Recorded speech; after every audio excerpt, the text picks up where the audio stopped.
Hello, boys and girls, it's Miss Christina. Today we are going to be reading Leo Lioni's fable, 6 Crows.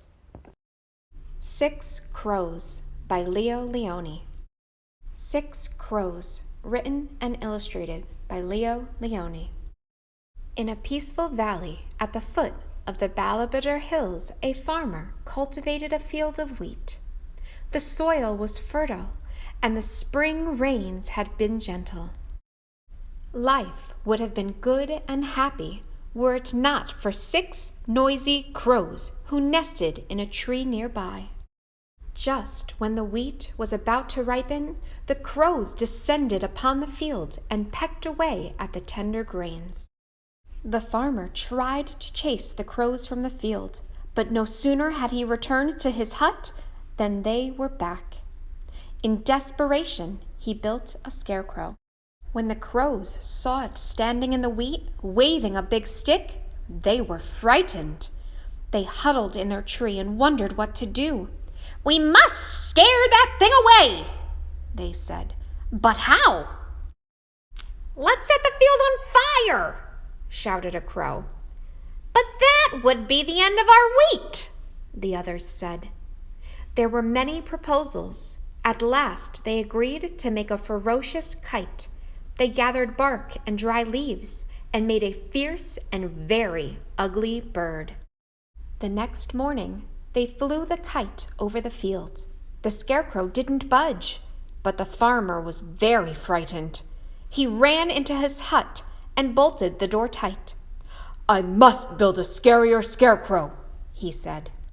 Soon a giant figure brandishing 2 swords stood in the wheat field. Its angry mouth seemed to grunt. "That should do it," said the farmer.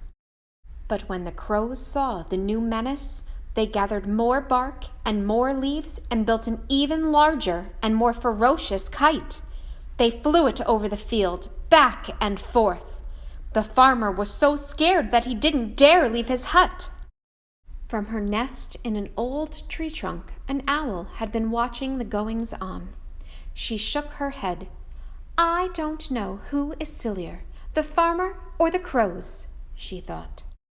When she noticed that the wheat was wilting from neglect, she decided to talk to the farmer. "Why don't you make peace, you and the crows?" she said. "It's too late now," said the farmer angrily.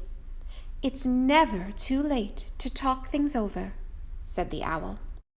Then she went to see the crows. "What can we do now?" asked the crows, dismayed when they heard that the wheat crop was in danger. "Go and talk things over," said the owl. "Words can do magic." The crows and the farmer agreed to meet near the owl's nest. While the owl looked on, they talked and talked. First in anger, then more reasonably, finally like old friends. "I must confess that I missed your happy cackling," said the farmer. "And we missed your wheat," said the crows. Soon they were laughing together. "We must thank the owl," said the farmer. "But where is she?" Her nest was empty. They looked all over. They went to the field. There stood the giant scarecrow. But something was different.